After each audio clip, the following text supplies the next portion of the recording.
Hey guys, Brian the Shaving Geek here with another episode of my shave of the day. Been a while since I've done one of these, as you well know, and when I did the last one, I think I had said that it would be a while and it would take something special for me to come back out of hiatus. Well, that special thing happened this week, and it actually happened today, or the culmination of what took place this week happened today. So let me just tell you a little bit about it. Um, at work, I was talking to a lady that I work with. I changed jobs a few months ago and was talking to a lady that I work with. And come to find out, she deals in antiques a little bit. And her grandparents actually used to own an antique store. And unfortunately, her grandfather passed away a couple of months ago. And so they're in the process of going through his stuff and doing some auctions and all that kind of stuff. And I asked her if they happen to have any razors. And she didn't think that she did, but she said there were tons of boxes. Anyhow, long story short, she went home. She talked to her husband, came into work Monday with a little bag. In it were a couple of straight razors that I don't know as I'll be able to do anything with. But then there was this case, and it was something I had never seen before, and so I was very interested to take a look at it and opened it up. And lo and behold, in there was this. Let me take this out. Was this set. So this, whoops, oh, I dropped it. Hope I didn't break it.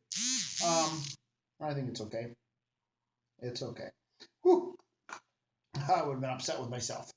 But this is what's called a Durham Duplex. And honestly, it was something that I had never seen before. I'd never seen it in anybody's shave of the day. Had never seen it. Um, I may have seen one or two, out in the wild. I don't know, but I don't ever remember seeing one of these. And so I told her I might be interested in it, but that I would do some research. And long story short, I bought it off of her and started doing some research. Didn't know if you could get any blades for it because this takes a proprietary blade that looks like this. Obviously, not a blade format that I was used to seeing.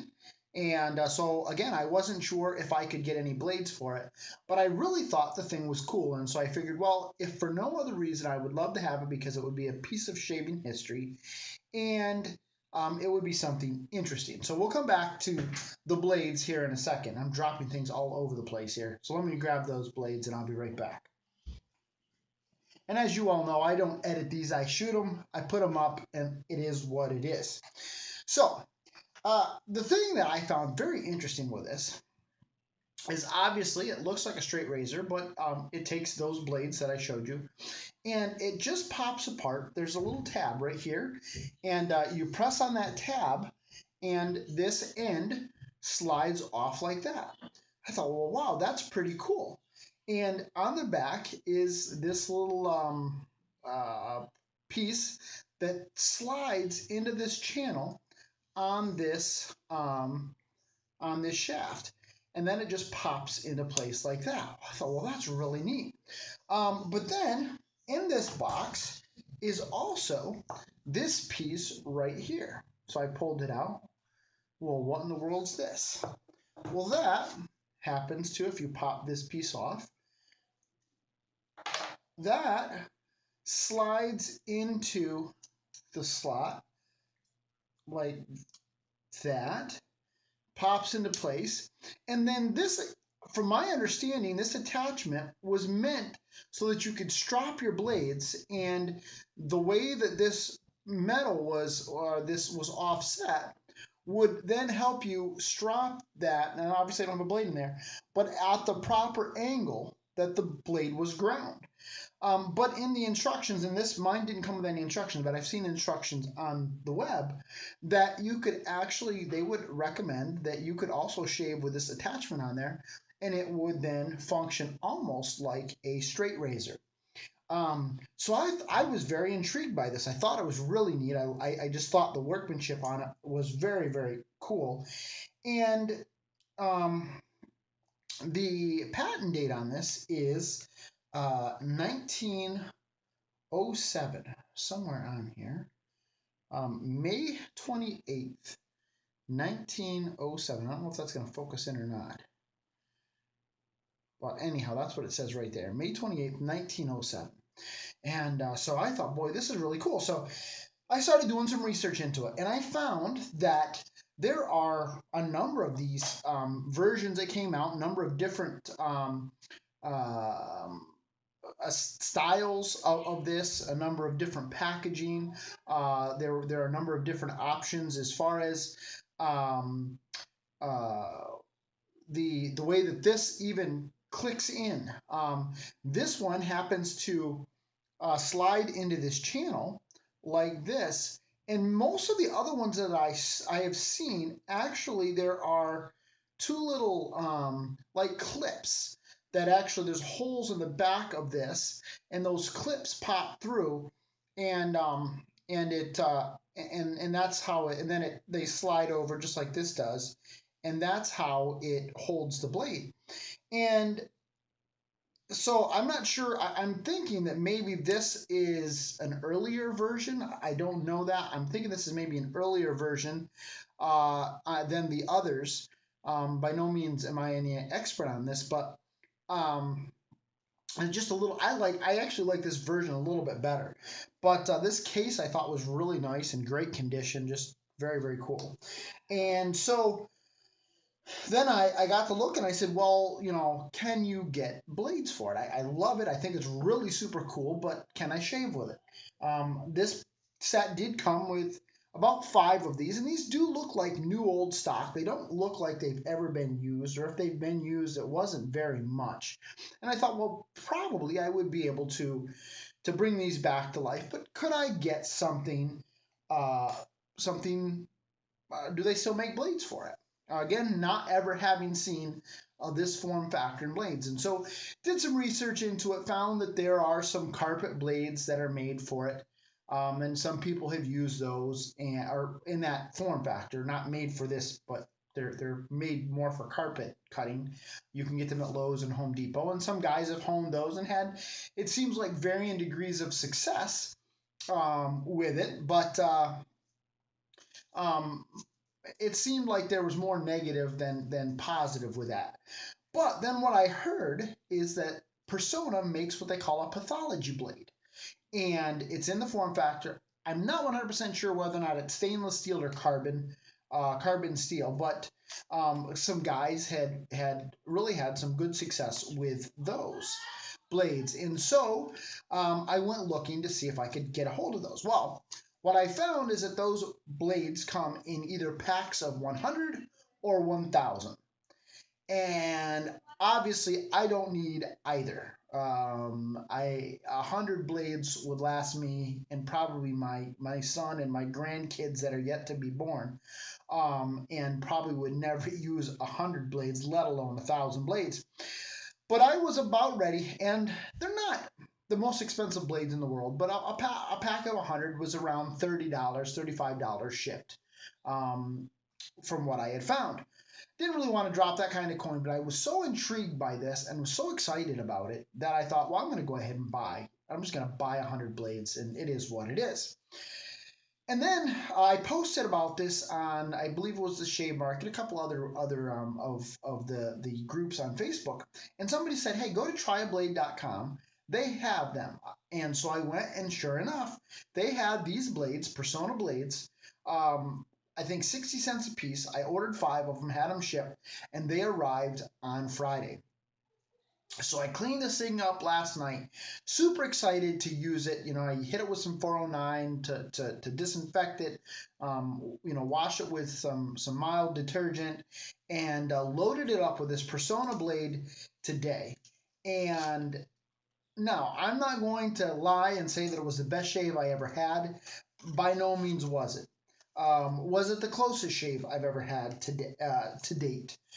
No, not at all. But was it fun? Oh man, I had a blast using this thing. And it feels a little awkward. I shaved today with the safety comb on it, and it just felt a little bit awkward because it seems to me from the illustrations that you want this piece against your face like that. And so when I switched around over to this side, I was trying to use my right hand, and obviously you're kind of banging in your nose, and it felt really awkward. So then I went to my left hand, but I got to tell you, folks, I am somebody who pretty much I could cut off my left hand, and I wouldn't miss it very much. I cannot do many things with my left hand. If you want to see something hysterical, watch me try to throw a ball with my left hand. It is absolutely the goofiest thing you've ever seen. And so trying to shave with my left hand was a little bit of a challenge. But again, getting over and trying to, again, go like this with my right hand, it was just, it just felt very awkward. And so I'm going to try, it's just one of those things that's going to take some practice. I got to get used to using the left hand and all that kind of stuff. But and then with these things kind of sticking up here, it was kind of awkward trying to get underneath the nose. I did get a few weepers up here on my upper lip, and not a super close shave by any stretch. But again, I was trying to really be very careful with it. I didn't want to slice myself up too badly. Next up, I'm going to actually put on this attachment and try to shave with that and see how that goes. And see if I get any better, any worse shave. That'll be a far more aggressive shave, I know, simply because, and I'll show you the difference here. With this loaded up with a blade, I'll put my persona back in with this. And this is how it goes. You take this comb, you pop the blade in there like so that it's in there, and then you slide it into the channel like that and kind of pop it into place. And you can see that while there is quite a bit of blade exposure here, you're not really going to get much of that up against your face just because of the thickness of this piece here. And so again, and then how far those stick out, if you go at too much of an angle, you're on the metal. You're not even on the blade at all. So very interesting. But now pop this apart and do it without cutting myself here. Take that out and we will put it in this. And then you will see how much blade exposure there is. And obviously there a lot more blade exposure there. So this will be definitely more like shaving with a straight than I think it was with that comb on there. So I'm going to give that a whirl and see. My face does feel, initially when I was shaving with it, and it really was. I did two basically with the grain passes, and then one against the grain pass. With the grain passes, it was very very comfortable. Virtually no irritation whatsoever. But going against that grain, again, first time doing it and just trying to get with the angles, my face did feel a little bit irritated, and I used Pinot Clubman to follow up, and boy, did I felt it. So I'm probably going to give myself a couple of days to let my face kind of recover, and then I'm going to give it a whirl with this puppy here and see. But boy, I tell you what, I'm just having absolutely a blast with this thing, and just so excited to have it in my den. It's I don't want to say that I've lost the joy of shaving, because that's not true at all. I absolutely enjoy shaving, but lately it's just been trying to enjoy what I have, the gear that I have, and I haven't gotten much by way of hardware, or even software into my den lately, and so. It's just been really a long time since I've been this excited about wet shaving and kind of that newness and that excitement. So just really enjoying it. I will keep you up to date. I will let you know. I'll probably do another video once I use the guard here and let you know how it goes. But so far, really enjoying it, loving this razor. And so this is Brian the Shaving Geek reporting live from my shave den, wishing you a lifetime of happy shaves. Have a great day, everybody.